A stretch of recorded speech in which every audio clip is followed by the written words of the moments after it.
ಸರ್ಕಾರ ಹಿಂದೂ ಮುಖಂಡರ ವಿರುದ್ಧ ಹಗೆ ಸಾಧಿಸ್ತಾ ಇದೆಯಾ ಅನ್ನೋ ಪ್ರಶ್ನೆ ಕಳೆದ ಕೆಲ ವಾರಗಳ ಡೆವಲಪ್ಮೆಂಟ್ ಅನ್ನು ನೋಡಿದ್ರೆ ಪ್ರಶ್ನೆ ಮೂಡುವಂತೆ ಮಾಡ್ತಾ ಇದೆ. ಹಾಗಾದ್ರೆ ಏನಾಗಿದೆ? ಹಿಂದೂ ಮುಖಂಡರನ್ನ ಟಾರ್ಗೆಟ್ ಮಾಡ್ತಾ ಇದೆಯಾ ಸರ್ಕಾರ? ಸೂಲಿಬೆಲೆ ಬಳಿಕ ಇದೀಗ ಮತ್ತೊಬ್ಬರಿಗೆ ನೋಟಿಸ್ ಅಸ್ತ್ರವನ್ನ ಪ್ರಯೋಗ ಮಾಡ್ತಾ ಇರೋದು. ಡಿಸಿಎಸ್ಪಿ ಮೂಲಕ ಹಿಂದೂ ಸಂಘಟನೆಗೆ ನೋಟಿಸ್ ಅಸ್ತ್ರದ ಮೂಲಕ ಅವರನ್ನ ದಮನಿಸೋ ಕೆಲಸ. ಉಡುಪಿಯ ಶ್ರೀಕಾಂತ್ ಶೆಟ್ಟಿಗೆ 3 ತಿಂಗಳು ಒಂದು ಜಿಲ್ಲೆಗೆ ಹೋಗಬೇಡಿ ಅಂತ ನಿರ್ಬಂಧವನ್ನು ಹಾಕಿರೋದು. ಶ್ರೀಕಾಂತ್ ಶೆಟ್ಟಿಗೆ 3 ತಿಂಗಳು ಬಾಗಲಕೋಟೆ ಜಿಲ್ಲೆಗೆ ಹೋಗದೇ ಇರೋ ರೀತಿಯಲ್ಲಿ ನಿರ್ಬಂಧವನ್ನು ಹಾಕಲಾಗಿದೆ. ಇವತ್ತು ಶಿವಾಜಿ ಕಂಚಿನ ಪ್ರತಿಮೆ ಅನಾವರಣ ಕಾರ್ಯಕ್ರಮ ಇತ್ತು. ಬಾಗಲಕೋಟೆ ಜಿಲ್ಲೆಯ ಮುಧೋಳದಲ್ಲಿ ಈ ಕಾರ್ಯಕ್ರಮ ನಡಿಬೇಕಾಗಿತ್ತು. ಬಟ್ ಈ ವಾಗ್ಮಿಗೆ ಇವರು ತುಂಬ ಚೆನ್ನಾಗಿ ಮಾತಾಡ್ತಾರೆ, ತುಂಬ ಅಗ್ರೆಸಿವ್ ಆಗಿ ಮಾತಾಡ್ತಾರೆ. ಕೆಲವರಿಗೆ ಇವರ ಭಾಷಣದಲ್ಲಿ ದ್ವೇಷದ ತುಣುಕು ಕಾಣಿಸಬಹುದು. ಬಟ್ ಹಿಂದೂ ರೈಟ್ ವಿಂಗ್ ಪಾಲಿಗೆ ಇತ್ತೀಚಿನ ದಿನಗಳಲ್ಲಿ ಅಗ್ರೆಸಿವ್ ಸ್ಪೀಕರ್ ಒಬ್ಬರ ಪರಿಚಯ ಆಗಿದೆ. ಸೊ ಇವ್ರು ಮಾತಾಡಬಾರ್ದು ಅಂತ ಹೇಳಿ ಒಂದು ನಿರ್ಬಂಧವನ್ನು ಹಾಕಿದ್ದಾರೆ. ಆಮೇಲೆ ಇವರು ಅವ್ರ ಫೇಸ್ಬುಕ್ನಲ್ಲಿ ಕೂಡ ಬರ್ಕೊಂಡಿದ್ರು, ಸೋಷಿಯಲ್ ಮೀಡಿಯಾದಲ್ಲೆಲ್ಲ ಅವ್ರು ಬರ್ಕೊಂಡಿದ್ರು. ಅಂದರೆ ಇವ್ರಿಗೆ ತಲುಪಿದ್ದೇ ನಿನ್ನೆ ಬೆಳಗ್ಗೆ ಅಂತೆ. ನಿನ್ನೆ ಸಂಜೆ ಕಾರ್ಯಕ್ರಮ ಇದ್ರೆ ಬೆಳಗ್ಗೆ ತಲುಪಿದೆ. ಸೊ ಅವ್ರ ಕಾನೂನಾತ್ಮಕ ರಕ್ಷಣೆ ತಗೊಳ್ಳೋದಕ್ಕೂ ಕೂಡ ಟೈಮ್ ಕೊಟ್ಟಿಲ್ಲ ಅಂತ ಡೀಟೇಲ್ಸ್ ಕೊಡ್ತಾರೆ ರವಿ. ಶ್ರೀಕಾಂತ್ ಶೆಟ್ಟಿ ಅವರ ಕೈಗೆ ಈ ಪತ್ರವನ್ನ ಬಹಳ ತಡವಾಗಿ ಬೇಕು ಅಂತಾನೆ ಅಧಿಕಾರಿಗಳ ತಲುಪಿಸಿದ್ದಾರೆ ಅನ್ನೋದು ಅವರ ಆರೋಪ. ಅಧಿಕಾರಿಗಳಿಂದ ಏನಾದರೂ ಸ್ಪಷ್ಟನೆ ಸಿಗ್ತಾ ಇದೆಯಾ?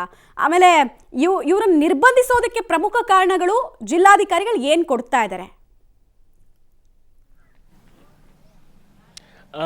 ಮಮತಾ, ನಿಜಕ್ಕೂ ಹಿಂದೂ ಪರ ಸಂಘಟನೆಗಳು, ಹಿಂದೂ ಪರ ವಾಗ್ಮಿಗಳು ಏನಿರ್ತಾರೆ ಅವರ ಮೇಲೆ ಏನು ನೋಟಿಸ್ ಅಸ್ತ್ರವನ್ನು ಮಾಡಲಿಕ್ಕೆ ಅಧಿಕಾರಿಗಳು ಮತ್ತು ಜನಪ್ರತಿನಿಧಿಗಳ ಒತ್ತಡದ ಹಿನ್ನೆಲೆಯಲ್ಲಿ ಈ ನೋಟಿಸ್ ಜಾರಿಯಾಗಿದೆ ಅನ್ನುವಂಥ ಅನುಮಾನ ಮೂಡ್ತಾ ಇದೆ.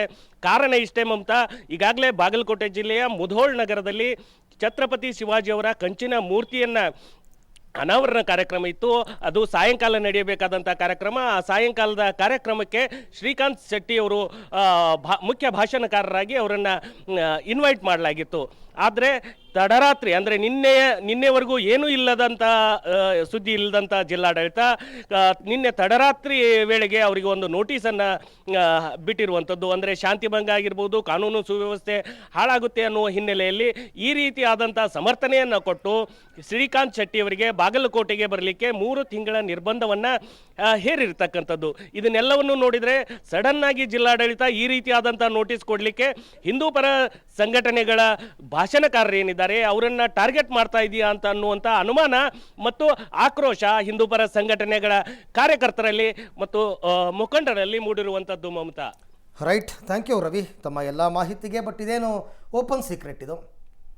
ರಾಜ್ಯದಲ್ಲಿ ಕಾಂಗ್ರೆಸ್ ಗೌರ್ನಮೆಂಟ್ ಬಂದಾಗಿಂದನೂ ಕೂಡ ಚಕ್ರವರ್ತಿ ಸೂಲಿಬೆಲೆ, ಪ್ರಮೋದ್ ಮುತಾಲಿಕ್ ಆಯಿತು, ಚಕ್ರವರ್ತಿ ಸೂಲಿಬೆಲೆ ಆಯಿತು, ಈಗ ಇಂಥವ್ರಿಗೆಲ್ಲ ಕಡಿವಾಣ ಹಾಕುವಂಥದ್ದು ನೀವು ಒಂದು ಸೈಡ್ ಮಾತ್ರ ಕಾಣ್ತಾ ಇದೆಯಾ? ನನ್ನ ಪ್ರಶ್ನೆ ಹಾಗಾದರೆ ಹಿಂದೂ ಮುಖಂಡರು ಮಾತ್ರ ಪ್ರಚೋದನಕಾರಿಯಾಗಿ ಭಾಷಣ ಮಾಡ್ತಾ ಇದ್ದಾರಾ?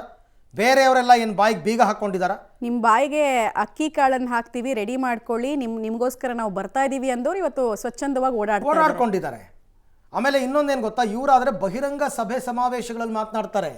ಕೆಲವೆಲ್ಲ ಕ್ಲೋಸ್ ಡೋರಲ್ಲಿ ನಡೆಯುತ್ತೆ, ಅದು ಯಾರ ಕಣ್ಣಿಗೂ ಜಗತ್ತಿಗೆ ಬೀಳೋದೇ ಇಲ್ಲ. ಕ್ಲೋಸ್ ಡೋರಲ್ಲಿ ನಡೆಯುವಂಥ ಪ್ರಚೋದನಕಾರಿ ಭಾಷಣಗಳು. ಇದ್ರ ಜೊತೆಗೆ ವಾಕ್ ಸ್ವಾತಂತ್ರ್ಯದ ಬಗ್ಗೆ ಎಲ್ಲರೂ ಮಾತಾಡ್ತಾರೆ.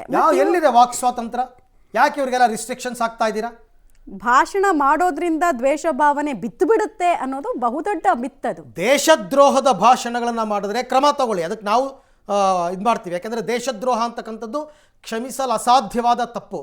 ಆದರೆ ಅಂಥದ್ದೇನು ಕಾಣ್ತಾ ಇಲ್ವಲ್ಲ ಇಲ್ಲಿ. ಯಾರು ದೇಶವನ್ನು ಒಡೆಯುವ ಕೆಲಸವನ್ನು ಯಾರು ಮಾಡ್ತಾ ಇಲ್ವಲ್ಲ, ದೇಶವನ್ನು ಒಗ್ಗೂಡಿಸೋ ಕೆಲಸವನ್ನ ಮಾಡ್ತಾ ಇದ್ದಾರೆ. ನೆನ್ನೆ ಪ್ರೋಗ್ರಾಮ್ ಏನೋ ಅಖಂಡ ಭಾರತ ಅಂತ ಅಂದ್ಬಿಟ್ಟು ಅದರಲ್ಲಿ ದ್ವೇಷ ಎಲ್ಲಿಂದ ಬರುತ್ತೆ? ಯಾಕೆ ಇವ್ರುಗಳಿಗೆ ಈ ತರ ದ್ವೇಷದ ಇದು ಮಾಡ್ತಾ ಇದ್ದಾರೆ ಅಂತ ನನಗಂತೂ ಅರ್ಥ ಆಗ್ತಿಲ್ಲ. ಆಮೇಲೆ ಓಪನ್ ಆಗಿ ಇಂಥ ಹೆಜ್ಜೆಗಳನ್ನು ಇಡ್ತಾ ಇರೋದು. ಓಪನ್ ಆಗಿ ಜಿಲ್ಲಾಡಳಿತ ಇನ್ನೊಂದು ತುಂಬಾ ತಂತ್ರಗಾರಿಕೆಯನ್ನು ಉಪಯೋಗಿಸ್ತಾ ಇರೋದು. ರಾತ್ರಿ ಬೆಳಗ್ಗೆ ತನಕ ಕೊಡೋದೇ ಇಲ್ಲ. ಬೆಳಗ್ಗೆ ಪ್ರೋಗ್ರಾಮ್ ಅಂದ್ರೆ ಬೆಳಗ್ಗೆ ತನಕ ಬಂದು ನೋಟಿಸ್ ನಿಮ್ ಕೈ ಕೊಡೋದೇ ಇಲ್ಲ. ಆಮೇಲೆ ಈ ಕೆಲಸ ನಾವು ಮಾಡಿದೀವಿ ಅಂತ ಅದನ್ನ ಅವರು ಪ್ರಚಾರ ಮಾಡ್ಕೊತಾ ಇದ್ದಾರೆ, ನಾವು ಕಡಿವಾಣ ಹಾಕ್ತಾ ಇದೀವಿ ನೋಡಿ ಅಂತ ಅಂದ್ಬಿಟ್ಟು.